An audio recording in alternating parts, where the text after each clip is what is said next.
უნებრივია ქართული ოცნების მთავარი ამოცანა ახლა ოპოზიციის დისკრედიტაცია და ისინი ამ პროცესში ძველ ნაცად ხერხებს მიმართავენ, ამბობენ, რომ პოლიტიკური პარტიები დამოუკიდებლად არ მოქმედებენ და ისინი ასრულებენ სხვების დავალებას. Ამ კონკრეტულ შემთხვევაში მათ ასეთი თეორია შემოგთავაზეს, რომ ოპოზიციის გაერთიანება იყო დასავლეთის დაკვეთა, რომელიც ქვეყნის შიგნით 9 პარტიის მიერ შესრულდა.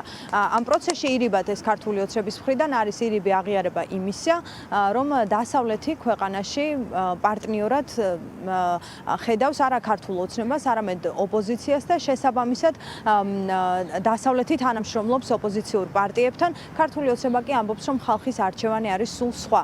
ისინი ამბობენ, რომ ამ გაერთიანებით ოპოზიცია ქართული ოცნების ალტერნატივას ქვეყანაში ვერ შექმნის, რომ კრახისთვის არის განწირული და აქვე შეგვახსენეს, რომ ამ პარტიების უმრავლესობის წინააღმდეგ საკონსტიტუციო სარჩელიც არსებობს. გამახსენა ბიბლიური შეგონება მიწახარ და მიწად იქეც. დაუბრუნდნენ თავიანთ ბუნებრივ წიაღს იქ, საიდანაც ისინი იშვნენ თავის დროზე და სადაც არის მათი ადგილი იდეოლოგიურად.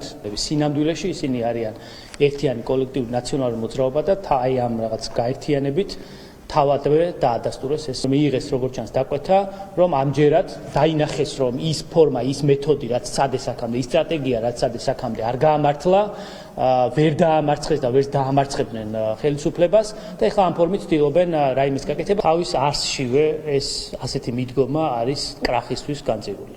რატომ? იმიტომ, რომ პოლიტიკური პარტიები უნდა იქმნებოდნენ არა ვინმესთვის გარეთ, დასავლეთი იქნება აღმოსავლეთი, ჩრდილოეთი თუ სამხრეთი, არამედ საზოგადოებისთვის.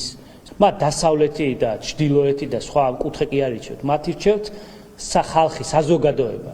ქართულმა საზოგადოებამ ეს ავტომობილი ნაცმოძრაობის სახით ჯერ კიდევ 2012 წელს ჩააბარა დაშლილებში, მაგრამ ამ დაშლილების ნაწილებიდან ყოველ ჯერზე არჩევნებზე აწყობდნენ რაღაცა აკოწიწებდნენ ამ ავტომობილს არჩევნებამდე რომ მიეღწიათ, მაგრამ როგორც ყოველთვის 10 ჯერვე დამარცხდნენ ისევ და ისევ ჩაბარდნენ დაშლილებში. ეხლა თავად ის ფაქტი, რომ ამ დაშლილებიდან მხოლოდ 9 ნაწილი შეიკრიბა და გამოაცხადეს, რომ ერთად კი ვართ, მაგრამ მაინც ჩვენი გზები გვაქვს სათითაოდო, ამას ნიშნავს ზუსტად, რომ ის ავტომობილი ნაცმოძრაობის სახით ვერასდროს ვერ აღდგება. ეხლა ამ დაშლილებიდან შეყუწიწებულ ავტომობილს მძღოლად აკლია ზურაბიშვილი. საკონსტიტუციო სასამართლო უახლოეს პერიოდში უკვე ისეთი მყარი მტკიცებულებებით, რომელიც ჩვენ გადავეცით საგამოძიებო კომისიამ, აუცილებლად გამოაცხადებს ანტისახელმწიფოებრივად აი ამ 9 დაშლილი ნაწილებიდან მათ უმრავლესობას. ეხლა შეიძლება რომ ჩვენ მაგალითად დავიშალოთ 9 ნაწილად პარტიის წევრები, ყველამ ჩვენი პარტია შევქმნათ და მე თქვენ გითხრათ, რომ ეხლა ჩვენ ალტერნატივა შევქმნით. როცა რომ ალტერნატივა ჩვენ ვართ უკვე როგორც პოლიტიკური პარტია ხალხის ძალა. ოპოზიციურ გაერთიანებაზე ქართული ოცნება რამდენიმე დღის წინათ საუბრობდა, ვიდრე ეს გაერთიანება შედგებოდა პოლიტსაბჭოს განცხადებაში.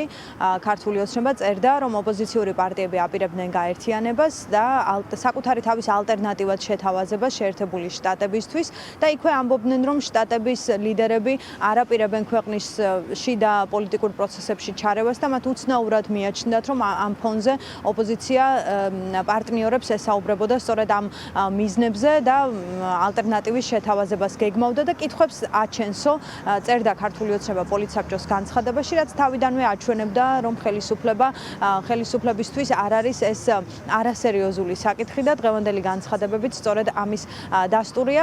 ოპოზიციის ალიანსი შექმნა 9 პოლიტიკურმა პარტიამ და ისინი ამბობენ, რომ საერთო მიზნის გარშემო ისინი საერთო სტრატეგიას ჩამოაყალიბებენ, სწორედ ერთობლივად იმოქმედებენ ქვეყნის შიგნით და ქვეყნის გარეთ პარტნიორებთან და ასევე უხმობენ სხვებსაც, ამბობენ, რომ თუკი სურვილი იქნება სხვა პარტიების მხრიდან, მათი ალიანსის კარი ღია იქნება.